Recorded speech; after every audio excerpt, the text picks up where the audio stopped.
This is Pod. This is Pod. Well, hey, thanks for coming and doing this with us. Yeah, welcome. And I invited Andrew to come be with us because he was in your class, or class is. I was told, too. Yeah, I heard that. Mm-hmm. Yeah. I was in Life of Paul and then the Restorative Justice. Yeah. So, yeah. You took the double. I did, yes. You were one of a few that I doubled up with. Very good. You're a man of taste in class, obviously. Yes. Exquisite taste in class. Do you know, when I went to Candler, she's passed away since then, but I had like 3 or 4 classes with Gail O'Day. Did you ever know Gail O'Day?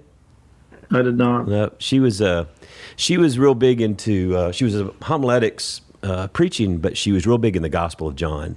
So in the New Interpreters, she wrote the one on John. So she was.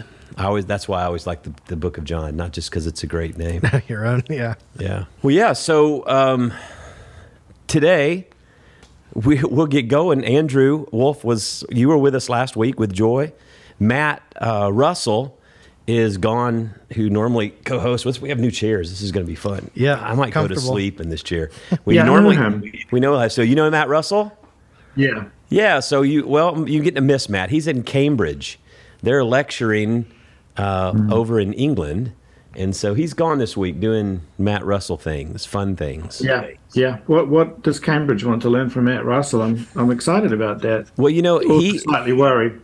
Well, you should be slightly worried. I know they're doing a lot of stuff on social engagement with what he's done with a group here called Iconoclast and Project Curate, and a friend of ours, Cleve Tinsley, Dr. Cleve Tinsley, right, who's been on this podcast before too, who is professor of African American Studies at Virginia Union and did his PhD here at Rice. So he's a friend of ours, and I think they're talking about faith and race and social engagement and that kind of stuff. I think. Where did he start off in Houston? He started off in a rough ward, right? Who, Cleve or Matt? Matt.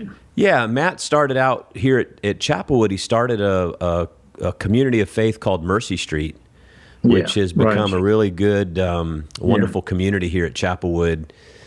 Reaches people who are in recovery, or people who've been turned off by church, or people who just disengaged or been hurt or harmed by church, organized religion. So yeah, I was impressed. I was very impressed by that when I heard about it. I'd love to visit someday.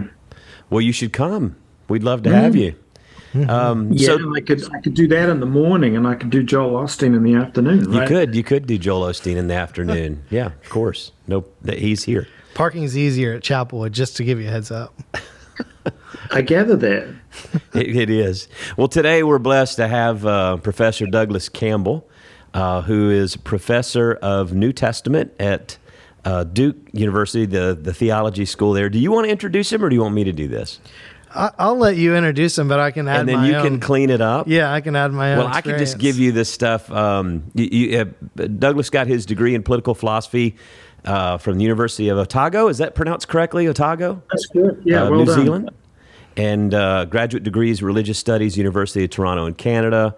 Was teaching in Otago, also in King's College in London, and now at Duke Divinity School, where he's professor of New Testament. I got turned on to you, Douglas, in the last couple of years through one book of the 5 or 6 that you've written, Paul, an Apostle's Journey. Is that what it's called? Mm-hmm. Yeah, right. That one really resonated with me, and I want to talk about that and unpack some of it, because it actually was very helpful for me in us navigating some of the denominational chaos that we've been going through with the schisms and breakups, and how people think of Paul versus how I've experienced Paul, and kind of how your work did that as well. So, and then you, Andrew, you didn't meet him for the first time reading a book. You got to be in class with him. Yeah. So Dr. Campbell is my professor way back in the day, at least it feels like now for me, going on 9 or 10 years. We took Life of Paul, which is the introductory kind of class for Pauline theology at school, and then also stayed around for restorative justice, and got to go up to Butner Federal Prison and experience worship in that community and reflect on just a lot of things. And it's pretty impressive. And I will say that, now as I look at school, like not only that was just a class when I was at school, and now you can get a certificate in this. You can go a lot deeper. So hopefully some of that groundwork is being before laid. we jump into Paul, and you also are over prison ministry stuff at Duke. Tell us a little bit about that, how you got into that. Oh, well, that's a long story. Maybe the short version would be my son had a friend who did something really horrific, ended up locked up, and my wife reached out to him to support him through his pre-trial plea bargain. Actually, we visited him on Saturday, so that's been a long relationship, and it just kind of introduced us to American prisons and the justice system. The surrogate parents, really. We hadn't struck anything like it. And really a move of the Spirit took place at the school. A couple of people were gathered in, not me. Bishop Ken Carter, not Bishop Ken Carter Sr. from Tennessee, not from Florida, came to the school, did prison ministry. Some of our enterprising students set up a program whereby we actually take students into the facilities where they learn side by side with people who are inside doing time. And this all just flourished and became a certificate program, became a key kind of initiative within the school, and it's now gone university wide. Year ago, we got approved to start coordinating prison engagement activities right across Duke University. So, that's an increasingly important part of what I do, and an increasingly important place for me to learn how to do theology and what God is really like, and what sorts of things really preach life and flourishing, and what sorts of things don't. Yeah, we've experienced that here. We were talking about Mercy Street, Right. Street, but we have a lot of folks who are re-entering out of incarceration. And there's unique needs. Some move into transition housing before they, are getting their feet under them, and so a lot of support is needed. Social support, because a lot of them don't have family support. Sure. The deck is stacked. The deck is really stacked against you. When you get released from prison, you kind of pay for the rest of your life, don't you? Texas, I imagine, would be tough. Tougher than North Carolina, even. Yeah. So you got 2 grown children and a wife named Rachel. I do. Who's a painter, I read. Yes, she is. That's great. What's her what kind of painting, like oils or watercolors or? Yes, she does large, vivid, beautiful, David Hockney-like oil paintings. And she is just doing great. I mean, she has a website, Rachel Campbell Painting. It's painting or paintings. We got our website hijacked, so the name had to change by one letter, and ever since I've never been able to remember which one is which. But Rachel Campbell Painting will get you there, and she is really, she's not super explicit in the art world, but really, I tell her that her paintings are an act of praise. And she celebrates the quirky, beautiful, charming, often overlooked little moments and entities and objects in our lives, which really are, God having a giggle, really. Yeah. And she paints them. Yeah, so... I think that's great. We're doing a series for Lent here on sensing God, using the senses.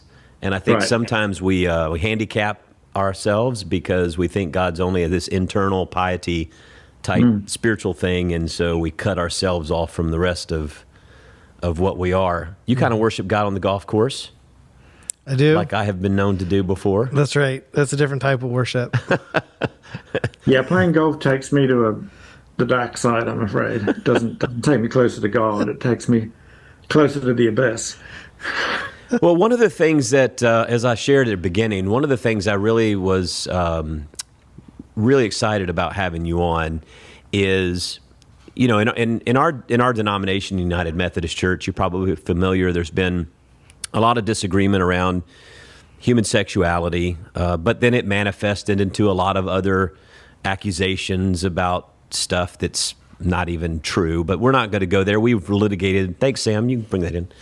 We litigated all that before. But one of the things I was fascinated in the book, An Apostle's Journey, at the very beginning, and especially as we think about all that's going on in the world, I think that's what's happening in the church right now is a lot more about the tribal, cultural, political, sociological angst rather than theological, but that's just my 2 cents. But you say that Paul is the most important political philosopher in the United States of America today, and arguably the rest of the world.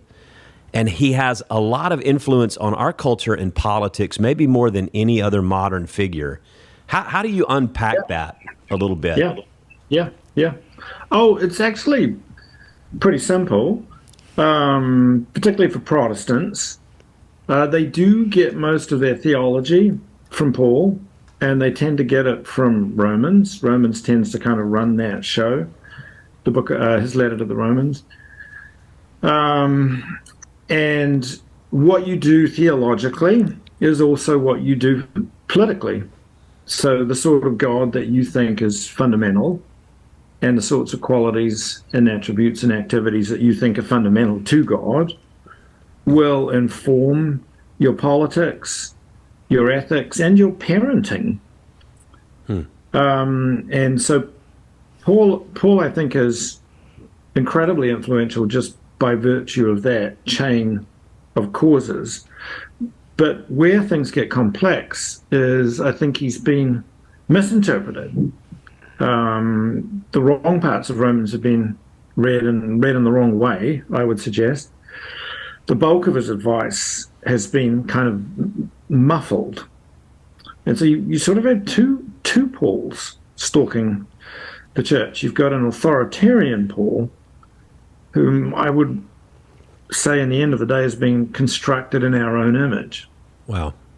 A violent image, a harsh image, authoritarian image, an image of overall, and at bottom, a God of law and order, and hence a God who was willing to inflict violence to in a way solve problems. And then you have the other Paul, the inclusive Paul, the liberational Paul, whom I think is the real Paul, who's someone who's open to diversity and was open to the first great act of inclusion that actually makes the church what it is today. Yeah. And every one of us who's a Christian is a Christian because Paul was radically progressive and included us in a Jewish community. So I think that's the real Paul. And these two Pauls are contesting, and the two politics of Paul are contesting. And it's, things have gotten pretty heated, pretty confused. And when you get your Paul wrong, you do a lot of damage. Yeah, I was talking with someone recently who has a child that's gay, and just through some of my talking about Paul, which has some of it's come to light from some of your stuff that you've written. I remember this guy said, I think I'm giving Paul another chance. He said, I'm starting to warm up to Paul.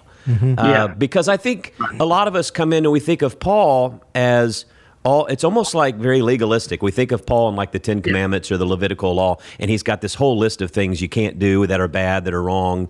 And he does have these lists, but it's not just sexual immorality, although that is a part of it, but it's slander and gossip and not being kind and not being gentle to one another. We seem to forget those things that he talks about.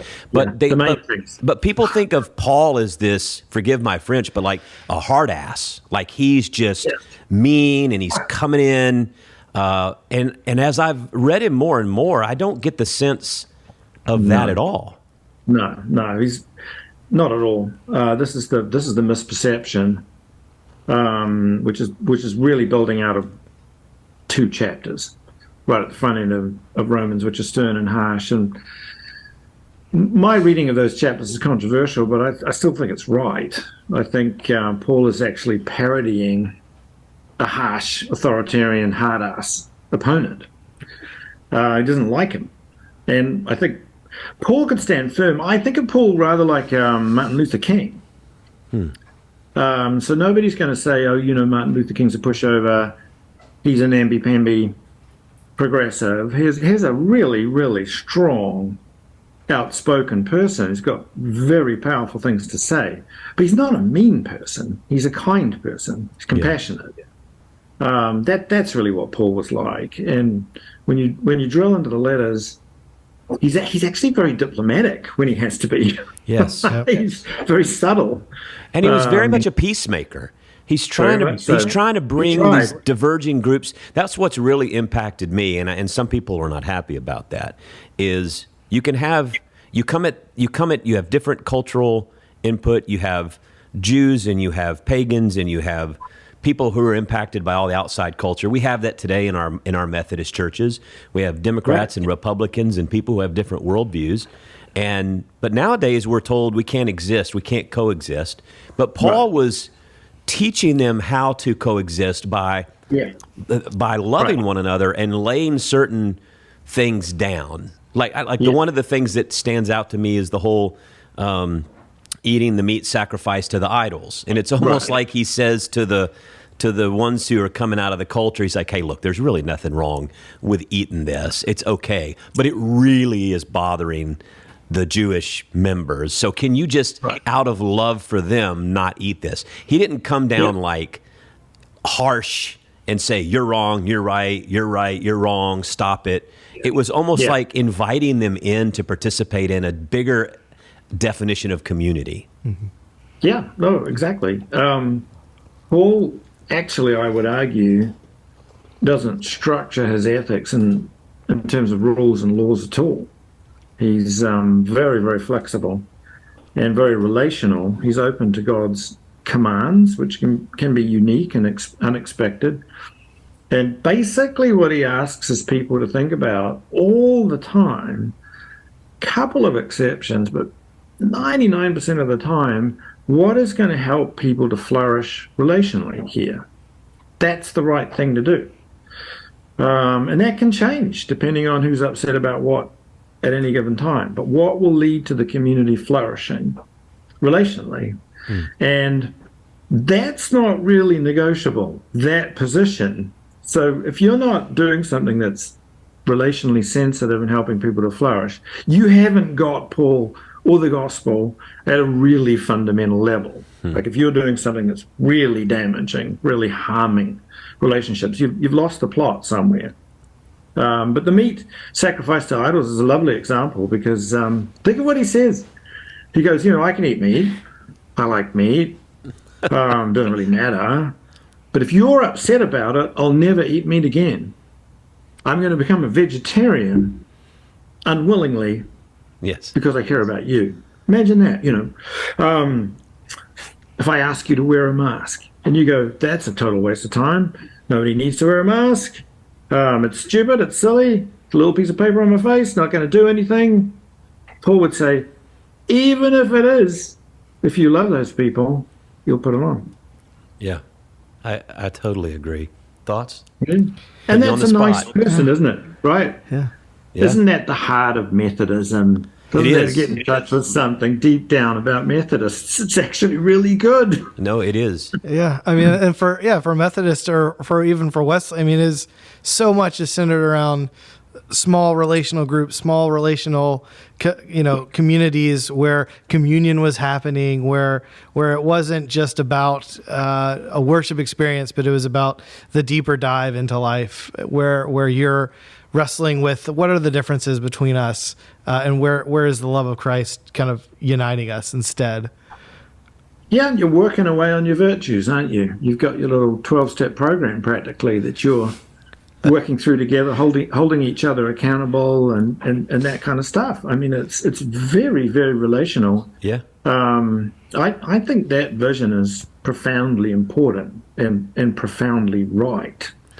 So it's sad. It's really, really sad, distressing to see There, Methodism. there's been a, I've heard it said a lot of different ways, and of course people disagree, but when I think of Methodism, it's always evolving and changing, and it's always contextual. We're not fundamentalists. We never have been fundamentalists, but I think what's happened is there is a fundamentalist movement within the Methodist strand, the Methodist history. And if you look at a lot of the churches that disaffiliate, people can argue, but the facts are the facts, is that of the 2,000 churches that disaffiliated as of the end of this past year, almost half of them decided to go independent. They're not connected to anything. They just want to be they want to be accountable to themselves. They want to own their own property. They want to be their own church. They want to chart their own way. They want to make their own decisions. They want to interpret it, and they want to be able to control, because they feel that the world is spinning out of control, and the politics and the culture is spinning out of control. And so this is a way to try to regain control, which we know control is an illusion anyway. Yeah. But instead of engaging in the world that is, they're trying to create a world that is not, that the world as they want it to be.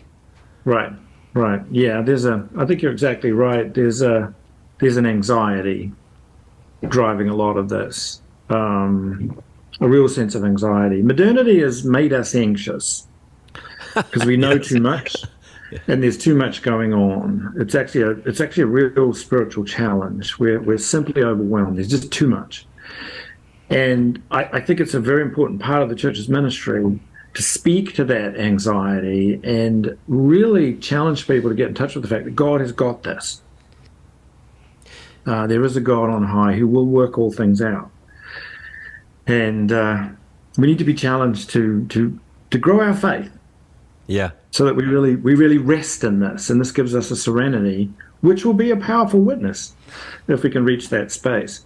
Yeah, I do love when you say, I think the modern church is shaped much more by Paul, but really their interpretation or their assumption of what Paul is, rather than Jesus. Because one of the moves we've made here at Chapelwood is to say we're going to be about the life, the mission, the words, the ministry, the actions, the healings, the motions of Jesus. Jesus is the Word made flesh. It doesn't mean Paul doesn't matter, and it doesn't mean Paul doesn't influence us, but Paul now is seen through Jesus. Yeah, and I can tell you that there literally are people that when I say, if it's the life, the ministry, the words, the actions, which means we're going to sit at the table with sinners and tax collectors. We're going to turn no one away. Everyone's welcome at the table. And some people are deeply bothered by that. And so they'd rather go to Paul and his admonitions against sexuality, right? And stand on that. They don't really want to talk about Jesus. That's not as important, which is amazing to me, and but that's kind of where we are. Paul's has become this. He's the one. I mean, and really, it's like when it comes to say homosexuality, human sexuality. He's really the one that you have to go to kind of flesh this out in the New Testament, right? I mean, Jesus doesn't speak to this. Not really. No, the heavy texts are going to be in Paul. Romans 1, 1 Corinthians 7, places like that, 6. And I don't know how to put this. You've sort of got to get in people's faces on this a bit, because this is what the anti-abolitionists did too.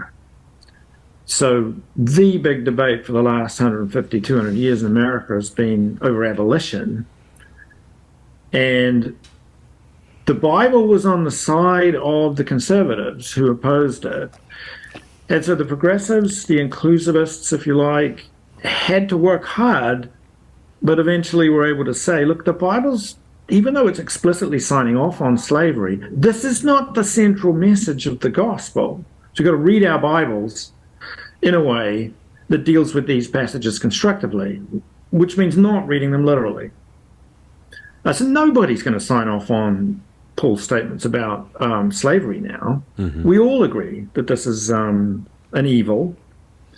And so you've really got to just ask them about what why they're making an exception for these parallel passages about gender and sexuality.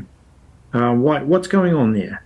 Because it's very inconsistent, and it's ultimately quite problematic, as I'm sure you're aware. Yeah, one of the things you just got to jump in, Pro, if you're ready. You'll pick it up. You're going to be an old hat here. We just keep it going. I'm also learning at the feet. Yeah, too. you're good. You're doing great. I just love that you're here. It's good to look at somebody when I ask questions. So just in the news this week, the Southern Baptist Church, and I certainly am not picking on my brothers and sisters who are Southern Baptists. My brother is a Southern Baptist preacher, and so I love them. But they just recently came out this week and sort of, I think they call it disfellowship or disconnect or no longer connected to a group of churches because they ordain women pastors.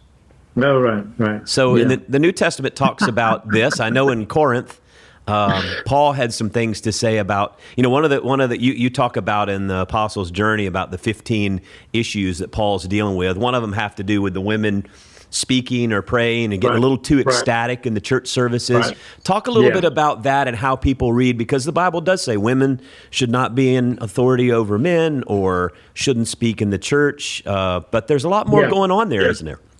Yeah, very much so.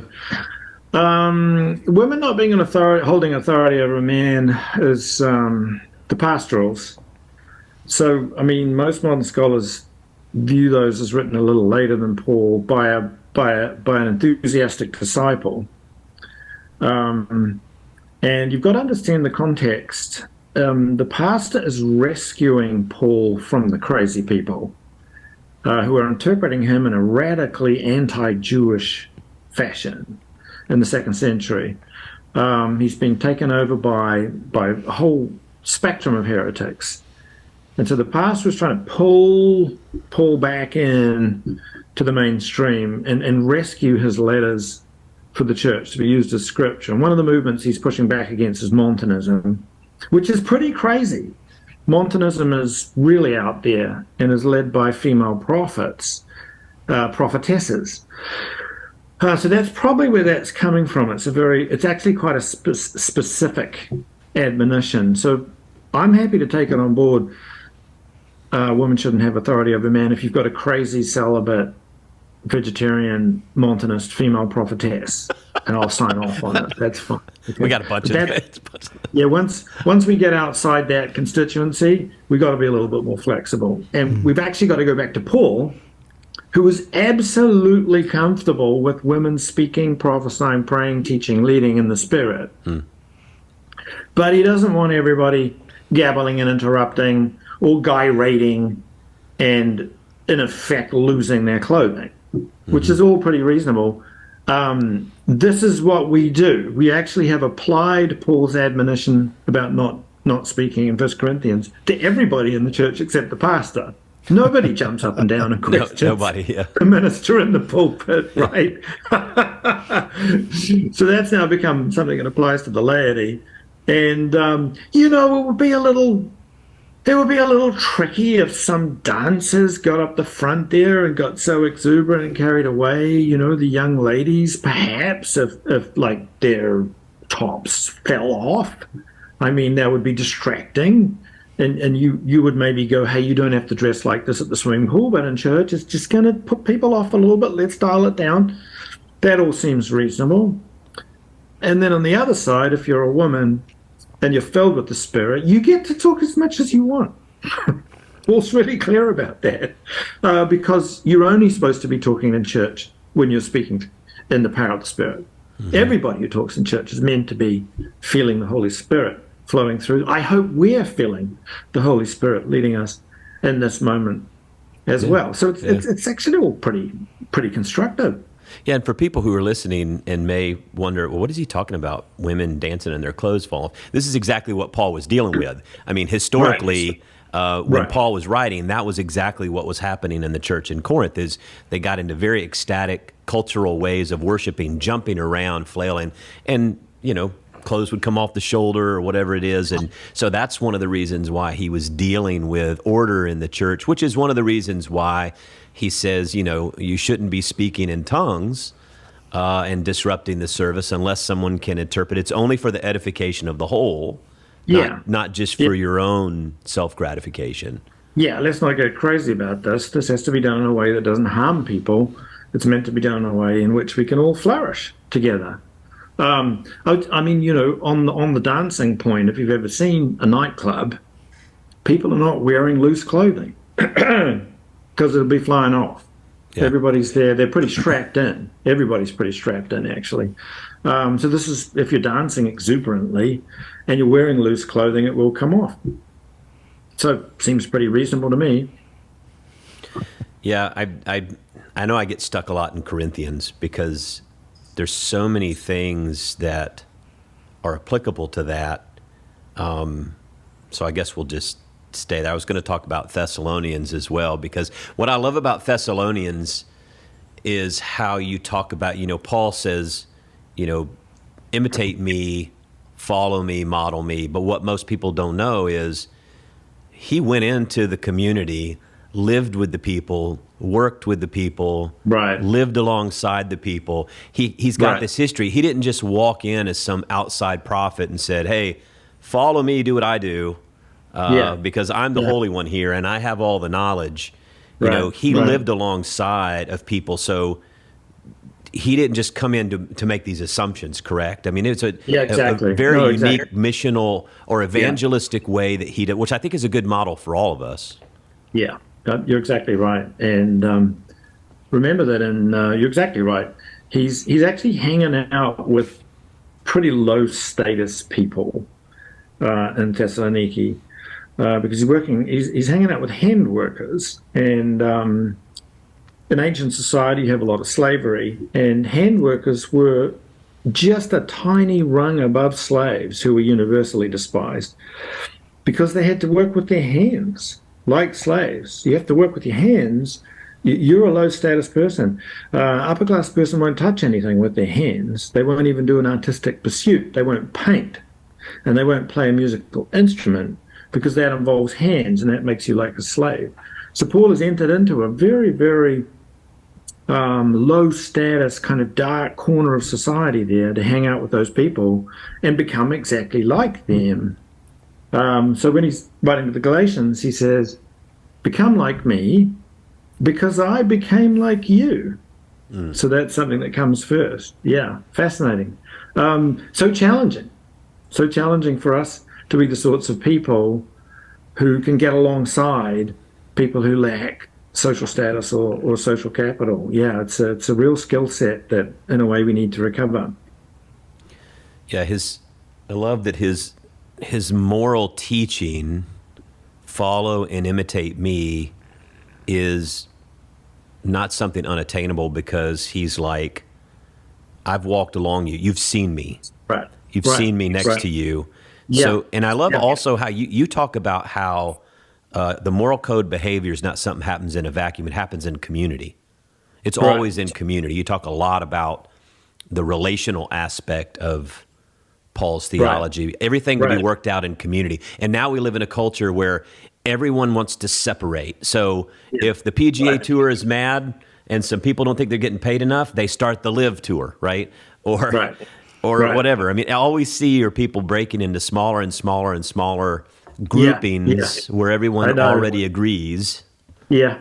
Losing our relational skill set as we do so. I don't want to cause offense, but the thing that really amused me was when it became, a couple of years ago, it became, maybe even longer, it became the fashion that master bedrooms, him and her or him and him or whatever, had to have two separate bathrooms, one for each. So you didn't have to, think of the stress on your relationship if you have to share a basin or two basins side by side, which we're now solving by building an extra room. I mean, it's hilarious. With my kids in our family, this is probably TMI, we grew up in the UK. My kids were young when we lived there. We lived in an old English house, 2 up, 2 down. And we only had one bathroom. that, because they were only built in those days. Heck, you know, before our house was built, they didn't have a bathroom at all. It was down the end of the garden. Yeah. But we kind of had to learn to do that, and it was actually really good for us. There were moments of conflict. I'm not saying that it always went smoothly, but you're exactly right. We take the easy way out, and modernity allows us to make choices where we don't have to work through problems, which might involve some accountability and might involve us learning to be better, more skillful relationally. And it doesn't help us in the long run, does it? No. The fun and the happiness is when we're hanging out with the people. It's face to face. So if we're running away from that all the time, ultimately we're hurting ourselves as well as other people. And I It's the guess American way, though, isn't it? Say again? It's the American way, though, isn't it? Oh, yes, definitely the American. Yeah. yeah, the American way, the sorry, individual. Yeah. Well, and I think that the way that we're living a lot of that out is just with and again, going back to how we read Paul or think through Paul problematically, is a very contractual Paul, right? Very, very much a Paul who's this is what you signed up for. You get, you do this, you get that. You don't, you're out. And Paul is covenantal. Paul is deeply helping us to reclaim that. Yeah. In these beautiful ways, but the human nature is to go back to you're on this side of the fence or you're not. Yeah. That's exactly right. And we want religion and the gospel to be a contract, because that gives us the keys to the kingdom. And we get to say who's in and who's out. And the leaders of our institutions get to be in control of that process. And that sort of power is significant. It's significant power. And the recent disruptions are really very much about who's in and who's out, and whether I get to say that. And of course, you know, it's not our call. Yeah. We don't get to say who's in and who's out, because we don't get to resurrect people. I don't know. Have you tried to resurrect someone recently? Gone out and sort of prayed for a rock, tried to make a human being, or tried to raise someone from the dead. That's a big call. That's what God is going to do for us at the end of the age. So, in my view, it's really up to Him who gets in and who gets out. Oh yeah, you know I've shared this before, but the Episcopal Church here one of the things we share so much DNA from the Church of England, Episcopalians. I mean, that's our family tree, and the whole understanding of the middle way, the via media, right, is this sort of bringing the polarities together and figuring out how to make that work. And the Episcopalians are a little ahead of us as United Methodists in that they've gone through this same argument around human sexuality, marriage, which became a bigger issue when it was legalized in all 50 states by the Supreme Court in 2015. That changed the game. But what they've done here is, in this diocese, and I think in a lot of others, is they have an understanding built around mission. The identity is built around mission. So they allow churches who choose that they want to for their missional purposes to do a same-sex wedding, or they can choose not to. And actually, the largest church in this diocese, and actually the largest Episcopalian church in the United States of America, is here in Houston at St. Martin's. And they choose not to do same-sex weddings in their parish, but the diocese as a whole allows it for church. So we have some churches in Austin that do, in Episcopalian church. And the reason that there's problems as there is in any functioning relational body, but they make it work. How? Because their most important unifying identification or is mission. The mission they can do together is bigger and better than if they were to all separate and go their separate ways. Yeah, I think that's a great point. What is it that really holds us together? And people forget that the thing that holds us together is we're in the body of Christ through the work of the Spirit. We're actually all together whether we recognize it or not. Yes. I mean, when we get topside, there's just going to be a lot of red faces. It's like, oh, dang, I thought we'd kind of cut ourselves off from you, but here you are. We are actually all bound up in the same body of Christ. And the thing that holds us together is Christ. And the only topic or issue that you should split over is really the doctrine of God. Because if you lose sight of the fact, the really important stuff about God, you lose the ability to make decisions about anything else. And the heart of the gospel is that God is definitively revealed through Jesus Christ, fully human, fully divine. And by the power of the Spirit, we are folded into this. So God is triune, and this is the God whom we worship. And that's what we need to agree on. And everything else is secondary. And if you split over a secondary issue, you actually undermine the primary issue. Yeah. Mm-hmm. You put something else up there next to God as equally important to God, and that is a very dangerous thing to do. Mm-hmm. Especially when you start saying it's kind of a small matter of creation. You remember David Steinmetz, Andrew?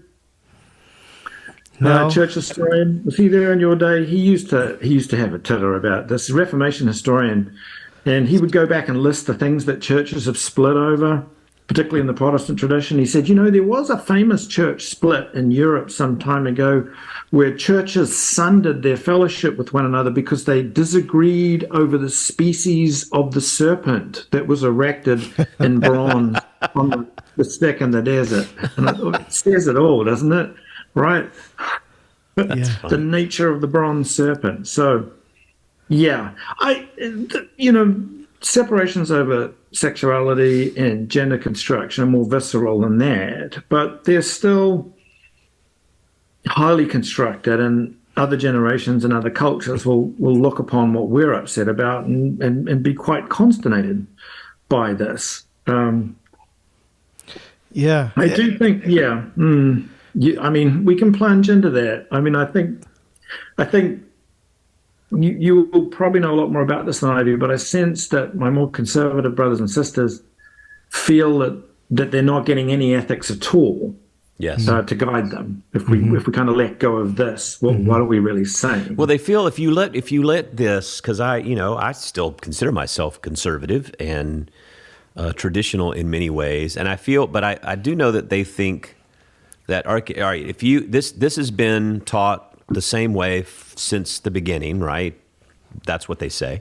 And now, if you change the if you change the way you interpret this and you allow it, even if you don't agree with it, but you allow it, then you can change the way you interpret everything altogether. Right. And then there's no standard at all. Which my argument as a conservative is, we have made these moves in interpretation. Divorce and remarriage is, to me, the biggest apples to apples comparison, because Jesus speaks about it. Paul speaks about it very explicitly. There's no gray area at all. There's no hyper interpretation. There's no gymnastics you got to get into to figure it out. If you're divorced for any reason other than adultery and you get remarried, you're committing adultery.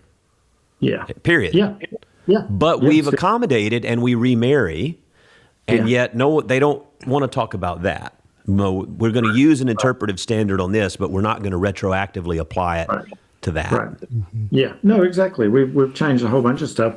The birth control move actually was one of the biggest, where Protestants broke with Catholics and said we're not going to use sexual activity purely for reproductive purposes. It's a major redefinition of what's going on in the Bible. Contrary to Genesis 1 and 2. Absolutely. If you're a Catholic, it's contrary to what is wired in that sex is for procreation. We're to multiply the earth and Yeah, we've been changing this for 500 years. Get with the program. I do hear what they're saying, though, when they ask us for an account of sexual activity that isn't just like a free-for-all. Yes. And I get that. And I think Andrew mentioned something very important just a few minutes ago, where I think what we offer is a covenantal account of marriage, where we're consenting adults. Doesn't really matter about the construction, but boy, it matters that they have covenanted to one another and pledged to be faithful. And that is the context within which sexual activity takes place. And that's a marriage. We celebrate that and affirm it. And that creates a healthy, safe space, both within the marriage and outside of it, and allows us to offer to other people churches that are safer, spaces because culture is not a safe space for sexual activity, and people are being harmed, and minors are being harmed. And we need to say, no, we want to offer you a community that really is safe. So that is the line, that's the positive line that I would offer, and it's rooted in the heart of Paul's thinking about God. Yeah. God covenants with us and loves us with an unfailing love. Right, and it's that it's for me, it's that unfailing love that is what is, to me, prevents the slippery slope of, well, you allow this, that love holds you even tighter when you experience it in a deeply covenantal way, not a way that says you're right or you're wrong, but a way that says you are mine no matter what. Right. And so that draws you deeper into that love, as opposed to, well, you only get it if you abide by these rules, if you're faithful to me, if you live by these cultural standards, whatever it might be. Like for me, that is what draws me deeper to the heart of God, not away from it. Sure. I mean, I always say to my students that the most powerful ethical pressure on my life is my wife. And we're not in a contract. We're covenanted to one another. We don't have a rule book. We don't have a list of laws up on the table. Boy, that is an ethical relationship. And it also, not in a bad way, it's placing huge pressure on me to want to be a better person and to grow into that relationship. I mean, if I'm in a rule-governed relationship with you, as soon as you're not looking, I'm going to break the rules. But as you say, God is drawing us into a covenant. So if we can just promote this understanding of marriage as a covenant, we are promoting the most profound witness to the character of God. Right. Instead of getting distracted on all the stuff that we don't have to worry about.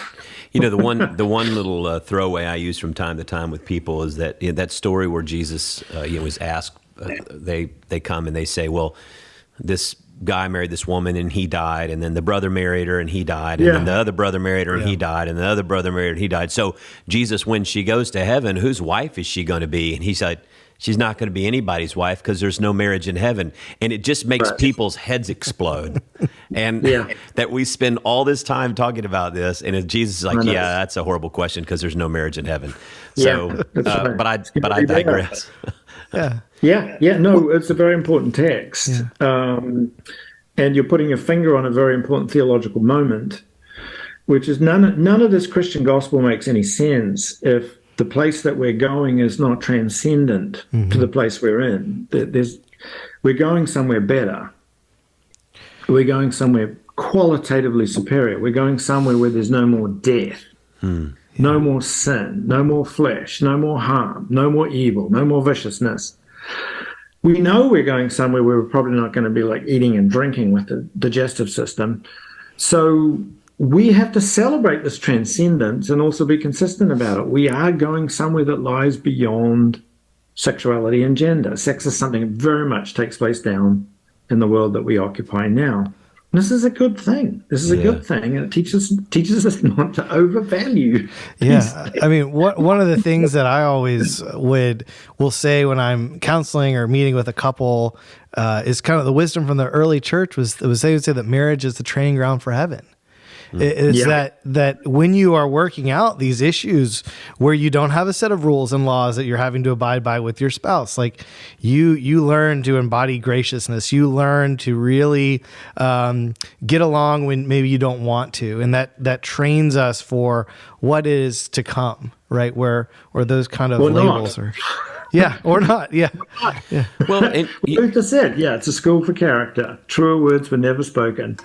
Yeah, and you mentioned something earlier that a lot of us, we think all of the way we understand reality in the world has always been the way we think it is, right? And you made a point a minute ago, like, sexuality itself, sexual relationships, up until very recently it was never something seen as like for pleasure's purpose, right? It was functional or it was domineering. It was either functional for procreation or it was dehumanizing for, to overcome. You needed kids to run the farm. You had a family of 10. Yeah, people. It was just to think that everybody thinks the way we think now. is Yeah, no, we live in a very, very artificial and different world. And you make a great point. One of the groups that we have created in modernity that we worry about a lot is the young adult. And for most of human history, the young adult has not really existed in a state that's unmarried or not sexually active, because girls would be married at puberty and young men would follow shortly afterwards. So marriages were very young. Grandparenting was very young. As Andrew said, there were a lot of children around because their survivability was so low. But in modernity, we've said, hey, we're going to hold you back from all that adult stuff because we want you to get a college degree and become sort of self-sufficient. You're going to get a job. You maybe even get a house, get a mortgage, start paying your debt down.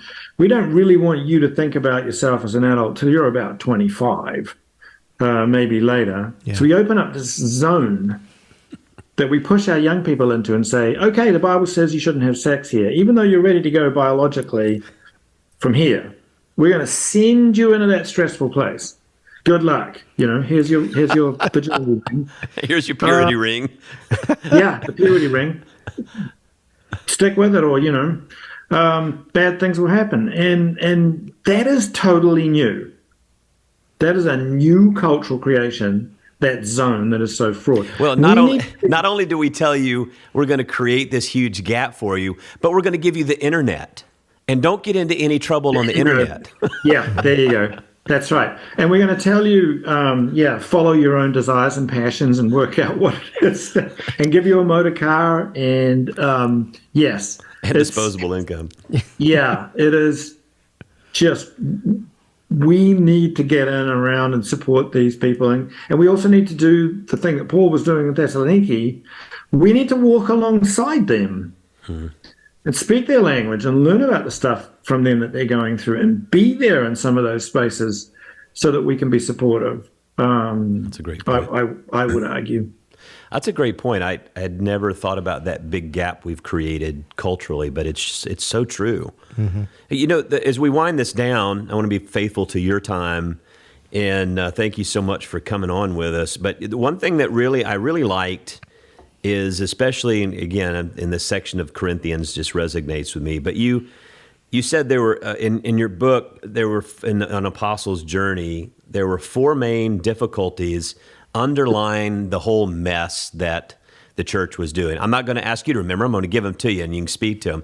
But the first one was a basic failure in relating as Christians ought to relate to one another with kindness, or as Paul puts it, in love.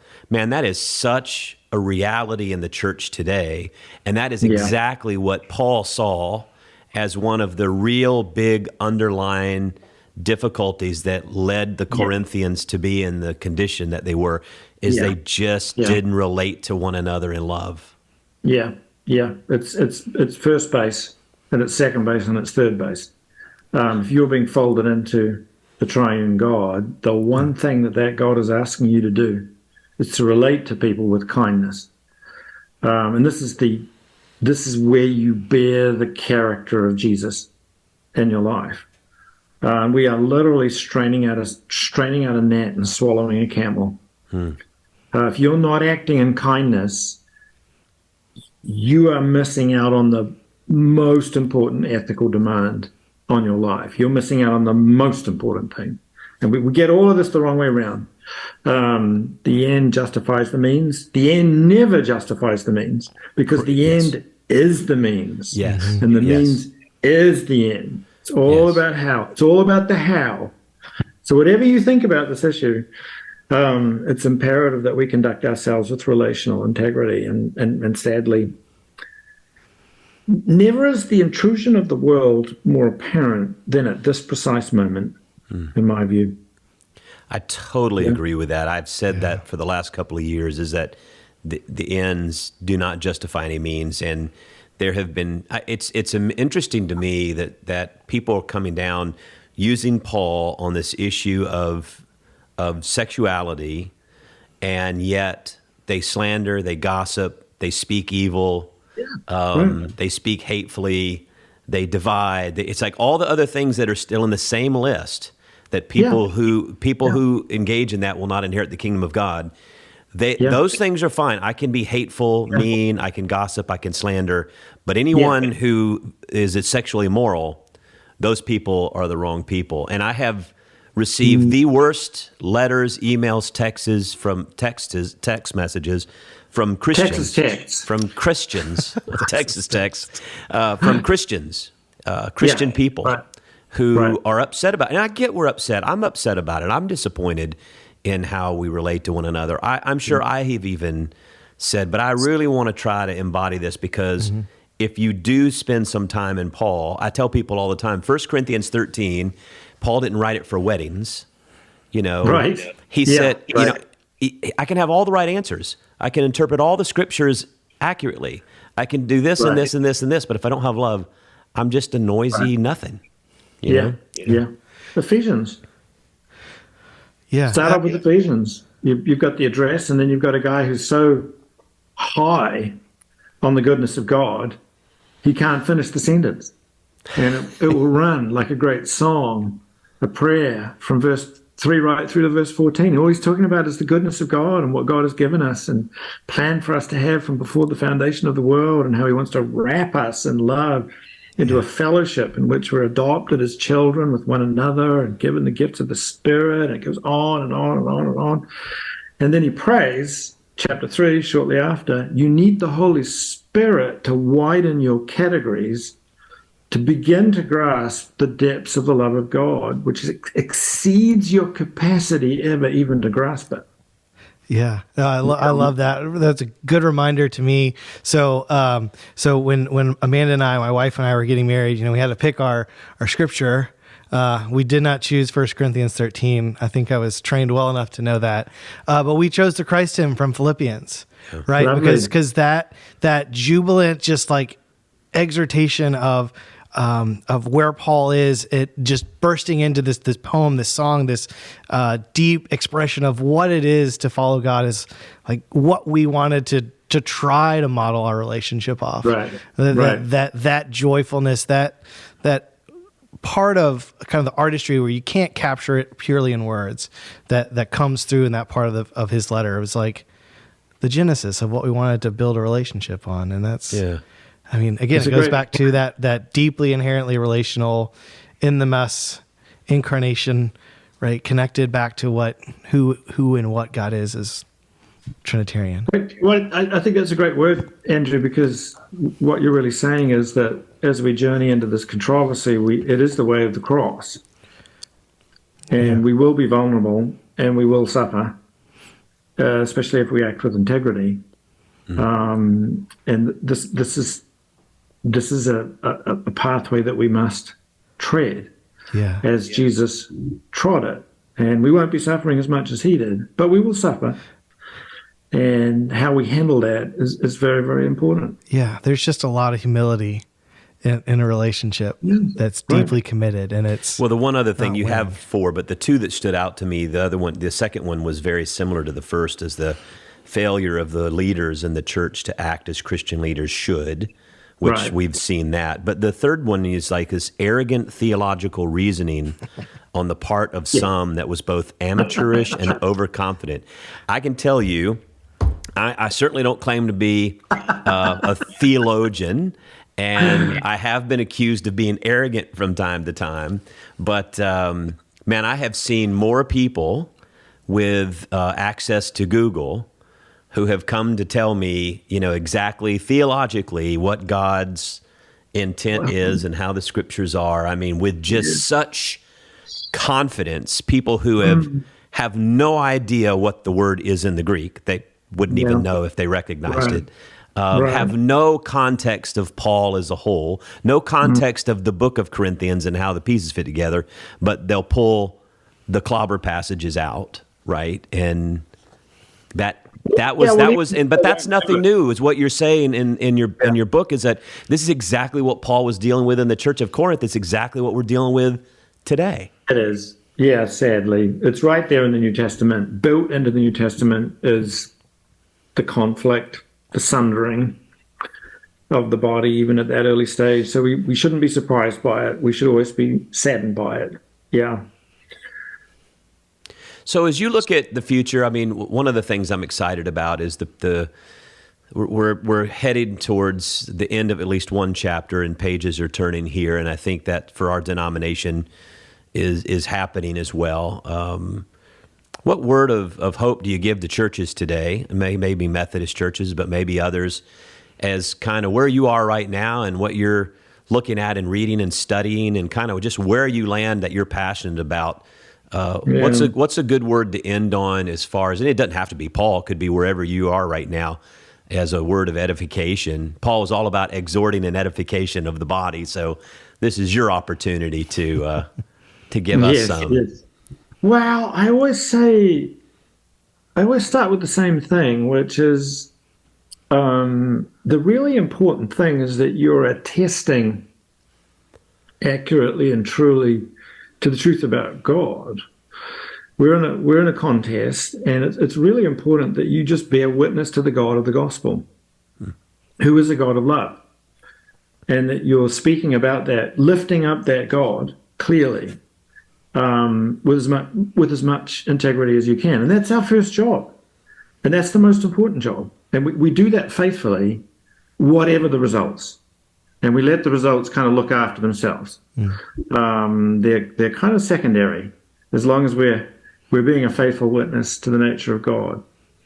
So I would start with that, and don't beat yourself up. You and I can't fix the church. We really can't. We can't fix the world. But we can be present in the relationships that are around us and be as constructive as we can be. The second thing I would say is that, painful as it is, the Spirit is at work. And the Spirit is probably challenging us, even if we're in the right or think we're in the right. There'll be places where we have been in the wrong and things we've neglected and perhaps focused on. And it may be that the Spirit is wanting to ask us to step into new spaces that we hadn't seen before. People are hurting that we haven't seen before. Let's get alongside people the way Paul got alongside these low-status artisans in Thessaloniki. Let's be open to these doors being open for us, and they're places of blessing if we can get into them. They're places where life springs forth, and I believe the Spirit is opening up those spaces all the time around us. So it's just sometimes we're so preoccupied and focused on certain issues, we don't hear what the Spirit is saying. But if we can just hear what the Spirit is saying to the churches, and prisons obviously have influenced me here. Let's allow the Spirit to open doorways into prisons. Yeah. And go and learn in prisons and see what the Spirit is up to there in places like that. And there'll be a wonderful softening and flourishing, softening of the hard-heartedness of our churches if we can do that. I want to thank you a lot for spending a little bit of time with us today and sharing this. Welcome. This is I've looked forward to this ever since Andrew said, "Yeah, I'll reach out to Dr. Campbell," and I'm like, "That'd be great." I will say to people that the Paul, an Apostle's Journey, is a very accessible book. You know, I've got one here actually. Look, I'll show you. Yeah. You're talking about this guy. Oh yeah. There you go. Yeah. Yes. Look how short it is. I would actually encourage. I think that was 2018 when it came out. So you can get it on your Kindle or you can order it. I would say if someone was looking for someone to jump into Paul, I've actually recommended that to a bunch of people because I do think it's accessible. Sometimes, no offense, but you professors write things that are like way hard for normal people to understand. But that book is excellent, and I would encourage people to go, because it really does give you a new look at Paul, I think. You got another one to recommend, or that one? Yeah, that's the best one to look into. It is. It really is accessible because I'm not a theologian. I'm not that bright. So, but we really appreciate you being here and spending time with us. As always, if you like the podcast, make sure you like and subscribe. Give us a good rating, and make sure you go check out Professor Douglas Campbell's books on Paul, but particularly look for An Apostle's Journey. I highly recommend that book. It's really, really excellent. Hey, thanks so much for being with us. You're very welcome. And I would say go Duke, but how are they doing in basketball? I don't know. Basketball's Yeah, not I'm my. a little out of touch. Yeah. I've been in New Zealand. Yeah, I don't really understand basketball. You're more of a rugby guy, right? Yeah, I am. Yeah. Well, we've got a game tonight, and we've got a bigger game on Saturday. So see, we'll get Andrew to fill us in on the Duke. I did hear we got a bad call recently, which didn't surprise me. Yeah. Yeah, the ref thought it was a good call. We'll just leave it at that. I don't understand basketball. It's all I can tell is like the ball goes into a thicket of 10 guys who kind of fight for it, and then the ref blows the whistle and awards a foul against the visiting team. Yeah, that's pretty much it. Yeah. That's how it works, right? Yeah, you got it. That's exactly. That's basketball. Hey, thanks so much. Bless you. Thank you, Dr. Campbell. Bye. All right, bye-bye. Well, thoughts? Yeah. Oh man. Microphone. We're still on. Oh, okay. Yeah, this is we do pre and post, so Learning. we're gonna have to teach Matthew how this thing works. Like, thoughts? I know. I mean, it's always good for you to sit back at the feet of a beloved professor, right? And to hear some good things again, maybe hear them in a contextual, place where being in seminary is certainly one thing, but being in the church for the last 9 years and serving in a local context changes a lot of what you've understood. When you went straight through to seminary from college. Straight through, so yeah. I did too. And I will be honest with you, it's just class, right? I mean, honestly, it's just class. I'm not going to do it. Hell no, I'm not going to do it. But I would love to go back and do seminary like again now with like almost 30 years under my belt. And I would probably appreciate it so much more and actually pay better attention and integrate it more. Back then it was school and I had to learn it. I had to regurgitate it and I had to pass the class. And yes. Yeah, it definitely was the full-time job. But I mean, for me, that was what being in his class was. That's why I took 2, because I didn't get it all the first time and it was really good. And I had to slow really down. Smart. He is just a deep thinker, and I mean his explanation of Paul is so easy to understand when he's laying it out in front of you. I'm really struck by sometimes you think of academics as not having a depth of spirituality, but it's very obvious how he talks about the work of the Spirit being present and the things you focus on.